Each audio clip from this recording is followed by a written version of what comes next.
Ben McKee, Patrick Brown, Go Vols 24/7 here on Monday of Georgia Week. Tennessee coming off of its homecoming win over Mississippi State on Saturday night and getting right back into it here with another big game this weekend in Athens. And of course, first things first for Josh Heupel today, Patrick, was the status of Nico following Saturday night's injury. And he was asked thumbs up or thumbs down, and he did not give a thumbs up or thumbs down, but the comments were thumbs up. Yeah, he said that they feel pretty good about his chances of being back and being available. They don't practice per se on Monday mornings, so him saying that he was out there with the team and was had a good day. They don't fully practice on Monday mornings, so don't take that as he practiced. They'll practice tomorrow and Wednesday, and so on and so forth. And Heupel talked about the injury report on Wednesday night, so that'll be the next update. We'll see if he's on there, what he's listed at, and go from there. Yeah, there will be a couple of guys listed on there. I imagine that we will be paying attention to. Tyree West did not play on Saturday. Deshaun Bishop did not play.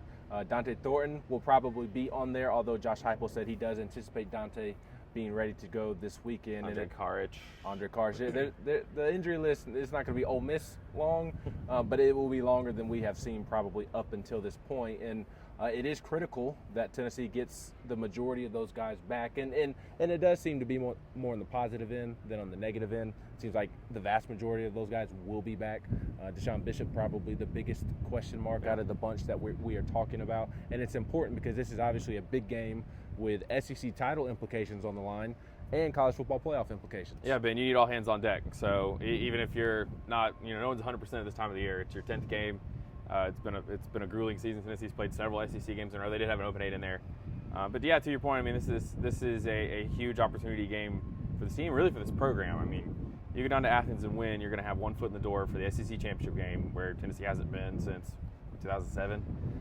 You'll have probably more than a foot in the college football playoff. Whereas if you lose, it's going to, the election just happened, but campaign season will be back running full steam.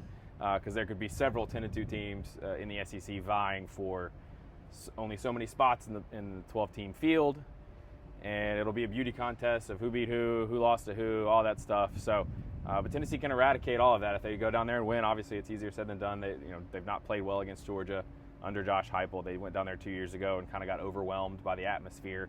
Georgia's got some issues, but that'll be a hostile environment, and Tennessee will have to manage it, and they'll have to manage the stage too, because they didn't manage that very well when they went down there 2 years ago either. No, and of course Josh Heupel was asked several questions about 2 years ago and handling the environment, and Georgia was a better football team that year than they appear to be this year. And Heupel did not say that, but he pointed to hey, this is our 4th year here. We've been in our systems longer. We're a more developed football team. So Heupel's sticking to his same message that you got to treat every week the same. Got to go 1-0 this week with preparation. Do the ordinary things consistently at a high level throughout the course of the football game. But I did sense a level of confidence that the program overall from top to bottom is in a better spot going into this game than it was 2 years ago. Yeah, and to your point, I mean, as much as coaches might want their players to be robots to some degree, I mean, these guys aren't, they're not robots. They know what's out in front of them. They know what this game means and what it could do for your season. And this team has had championship aspirations. That's the goal, right? I mean, they haven't really shied away from that. And so this is your chance to go out and take a big step toward doing that. And who's going to be on the opposite sideline. With the talent that Georgia has and how they've been sort of the standard in this league. So, yeah, I mean, your senses are heightened on a week like this. And so as much as Heupel is, he's never really also either kind of told his guys to shy away from big games. He says embrace the moment, but do what you need to do during the week, because that's how you go win is to prepare the right way and do the things you need to do going into the game to help you play your best.